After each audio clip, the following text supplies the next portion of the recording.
नमस्कार,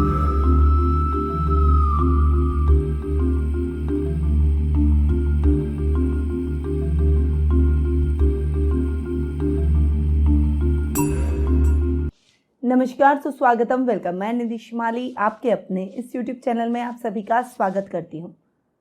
साल का आखिरी महीना आ चुका है और आज मैं आपके लिए लेकर आई हूँ वृश्चिक राशि वालों का दिसंबर माह का मासिक राशिफल। साल, दिन, महीने, हफ्ते सब गुजरते चले जाते हैं। समय का चक्र बहुत बलवान है। क्या आपको साल की शुरुआत में पता था इतनी जल्दी साल चला जाएगा?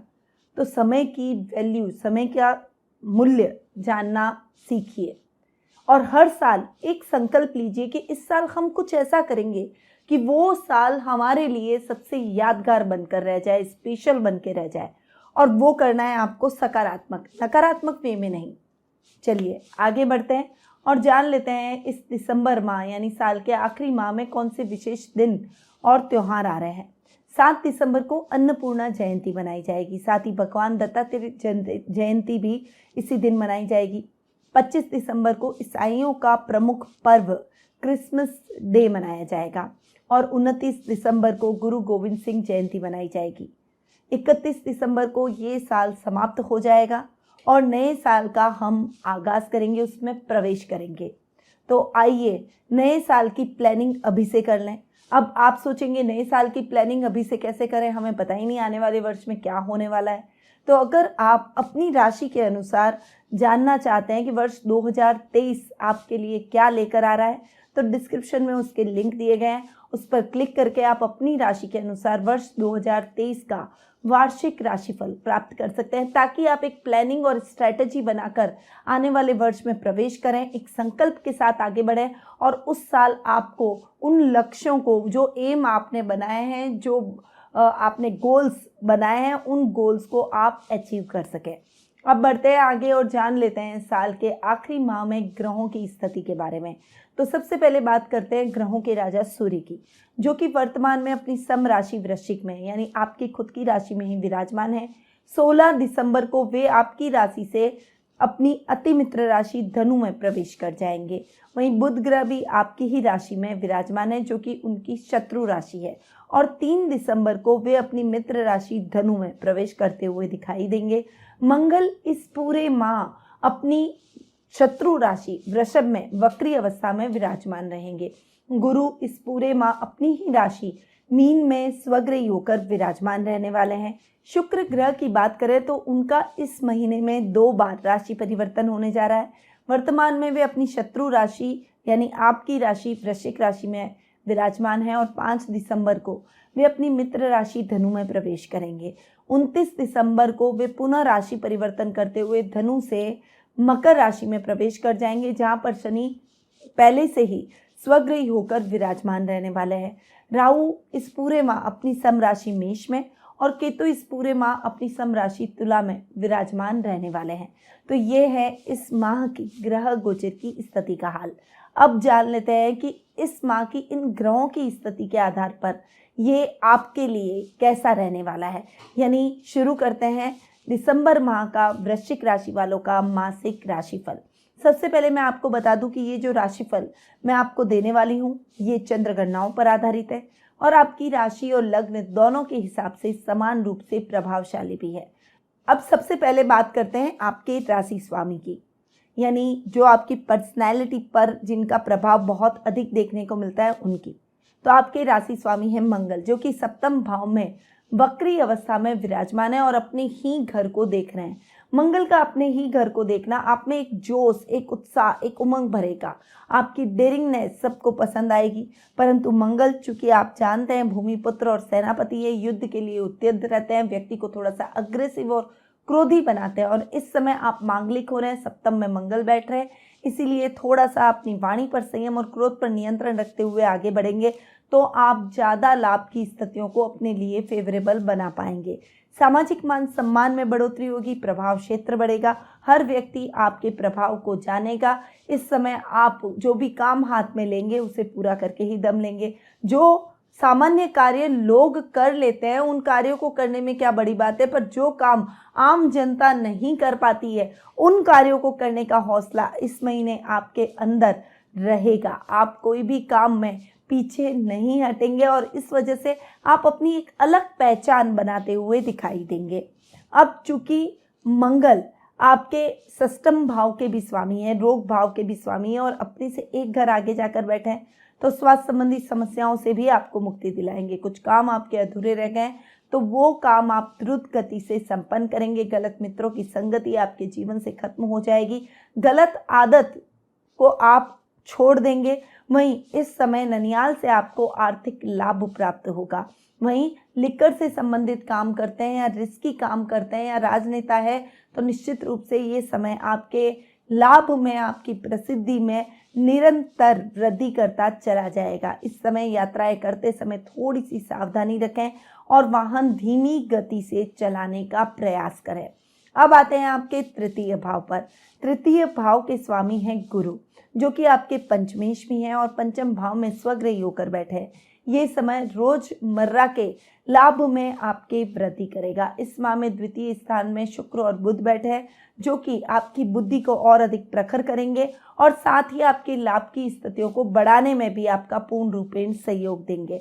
इस समय पैतृक संपत्ति संबंधी विवाद है तो उसका फैसला आपके पक्ष में जाएगा। घर के बुजुर्गों का मार्गदर्शन और उनका साथ आपको अपने लिए देखने को मिलेगा। जो भी काम आपके जीवन में अधूरे पड़े हैं उन कार्यों को आप अपने मित्रों की सहायता से पूर्ण करते हुए दिखाई देंगे। वाणी से आप सबको मोहित कर लेंगे।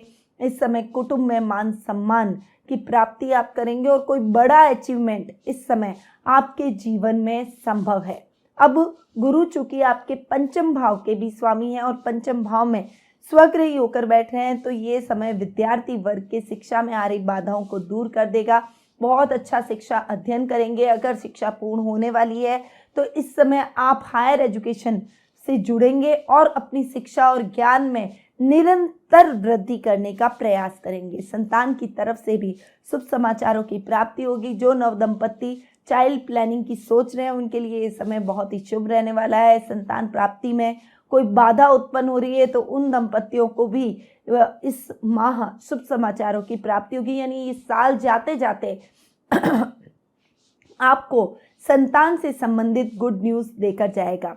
इस समय साहित्य और कला में आप अपना परचम लहराते हुए दिखाई देंगे। आध्यात्मिक भावों से भरे रहेंगे। घर में कोई बड़ा धार्मिक अनुष्ठान साल के अंत में संभव है और परिवार के साथ आप कोई धार्मिक स्थल की यात्रा भी इस समय कर सकते हैं। अब आते हैं आपके तृतीय भाव पर। तृतीय भाव की अगर बात करूं तो उस भाव के स्वामी हैं शनि, जो कि आपके सुखेस्वी हैं और तृतीय स्थान में स्वग्रही होकर बैठे हैं। ये समय आपके भाई बहनों का पूरा सपोर्ट दिलवाने वाला है, आपकी महत्वाकांक्षाओं को पूर्ण करेगा। इस समय राजनीति में अटके काम आपके द्रुत गति से संपन्न होंगे। अगर आप राजनीति में इंटरेस्ट रखते हैं तो बड़े बड़े राजनेताओं के साथ आपका उठना बैठना होगा और राजनीति में आपका प्रवेश संभव रहेगा। इस समय आपकी यात्राएं बहुत अच्छी होगी और यात्राएं आपके लिए सुखद और मंगलमय रहेगी। जो लोग आपको धोखा देने का प्रयास करेंगे वो खुद ही अपनी जालसाजी में फंस जाएंगे। सुखों में आपकी वृद्धि होगी और आर्थिक स्थिति सुदृढ़ रहने वाली है। इस समय माँ का पूरा साथ और सहयोग आपको प्राप्त होगा। भूमि, भवन, वाहन जैसे आप सुखों से आप परिपूर्ण रहेंगे। जो दूध, डेयरी और पशुपालन का काम करते हैं उन लोगों के लिए ये समय बहुत ही अच्छा और सफलतादायक रहेगा और किसान वर्ग खेती बाड़ी से बहुत अच्छा लाभ प्राप्त करेंगे। अब आगे बढ़ते हैं और जान लेते हैं आपके सप्तम भाव के बारे में। सप्तम भाव के स्वामी हैं शुक्र, जो कि आपके द्वितीय भाव में जाकर विराजमान हो रहे हैं। हालांकि सप्तम सपने से अष्टम बैठ रहे हैं, पर शुक्र धन स्थान में बैठकर आपके धन में निरंतर वृद्धि करेंगे। बस गलत डिसीजन लेने से आपको बचना होगा।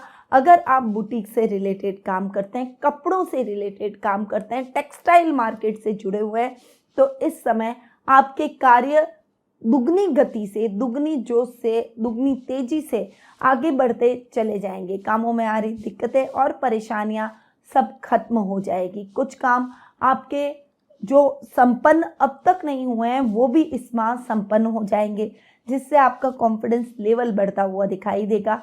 जो युवक युवतियां अविवाहित हैं और विवाह योग्य हो चुके हैं उनको मनचाहा लाइफ पार्टनर मिल ही जाएगा।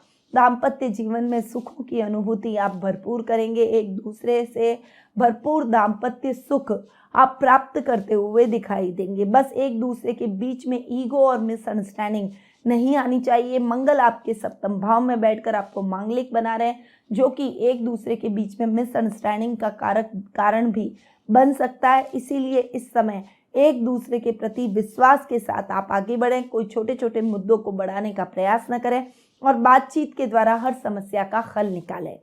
अब शुक्र चूंकि आपके सप्तम भाव के साथ साथ आपके द्वादश स्थान के भी स्वामी है और द्वादश भाव का स्वामी अपने से तृतीय जाकर बैठा है, जो कि अपने पराक्रम में वृद्धि करेगा, खर्चों को थोड़ा सा कम करेगा। रमणीक स्थलों की यात्राएं इस समय संभव होगी और अगर खर्चे होंगे तो आपके शौक, आपकी इच्छाओं पर वो खर्च होंगे। इन इच्छाओं को पूर्ति के लिए अगर आप कुछ खर्च भी कर लें तो उसमें कोई दिक्कत नहीं है, परंतु इस समय आपको बजट देखकर अपनी इच्छाओं को पूर्ण करना चाहिए। ऐसा ना हो कि आप का बजट तो है कम और आप बहुत बड़ी इच्छा अपने लिए रखते हो, तो वो संभव नहीं है कि आप उसे पूरा कर पाएँ और उसे पूरा करने के लिए आपको किसी से उधार लेकर काम न करना पड़े। ऐसा कार्य आपको करना चाहिए।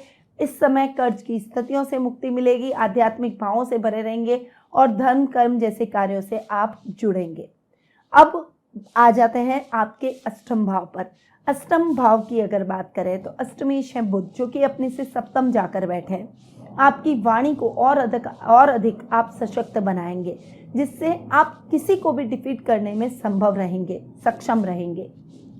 इस समय रिस्की कामों में हाथ आपको सफलता दिलवाएगा, पर इस समय आपको सोच समझकर निवेश करना है। निवेश में जल्दबाजी बिल्कुल भी ना करें। थोड़ा सा प्रैक्टिकल होकर अपने जीवन में आगे बढ़ें। बहुत ज़्यादा भावुकता में आकर अपनी गोपनीय बातों को किसी के साथ भी शेयर ना करें, वरना वो आपको धोखा दे सकता है। इस समय आपकी यात्राएं, आपके रूटीन के काम द्रुत गति से संपन्न हो जाएंगे और कार्यों में आ रही बाधाएं भी खत्म हो जाएगी। अब बुध चूंकि आपके लाभेश भी हैं, लाभ भाव का स्वामी अपने से चतुर्थ जाकर बैठा है, जो कि लाभ में निरंतर वृद्धि करवाएगा। आपका सर्कल और लेवल बढ़ेगा। इस समय आपके घर में मेहमान आ सकते हैं। सामाजिक कार्यक्रमों में आपकी भागीदारी बढ़ती हुई दिखाई देगी। व्यापारी वर्ग अपने व्यापार की नई ब्रांच खोल सकते हैं और नौकरी पेशा लोगों को अधिकारियों की प्रशंसा प्राप्त होगी। प्रमोशन अटका हुआ है तो प्रमोशन मिलने के भी पूर्ण योग बन रहे हैं। अब आते हैं आपके भाग्य स्थान पर। भाग्य स्थान की अगर बात करूं तो धर्म कर्म के कार्यों में आप इस माह रुचि दिखाते हुए दिखाई देंगे। भाग्येश चंद्रमा आपको थोड़ा सा भावुक बनाएगा, दयावान बनाएगा और सामाजिक कार्यक्रमों में आपकी भागीदारी बढ़ेगी। आउट ऑफ वे जाकर लोगों की सहायता करने से आपको प्रसन्नता की प्राप्ति होगी।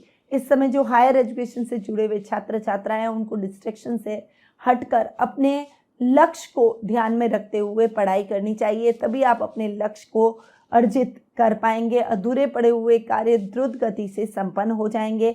कामों में आ रही दिक्कतें और परेशानियां इस समय खत्म होती हुई दिखाई देगी। अब आते हैं आपके दशम भाव पर। दशम भाव यानी कर्म भाव के स्वामी है सूर्य, जो कि केंद्र में जाकर बैठे हैं। पर्सनैलिटी को और अधिक पावरफुल बना रहे हैं, अपने से चतुर्थ बैठे हैं। उसके बाद सूर्य 16 दिसंबर को अपने से पंचम जाकर विराजमान होंगे। द्वितीय भाव यानी धन भाव में जाकर बैठेंगे।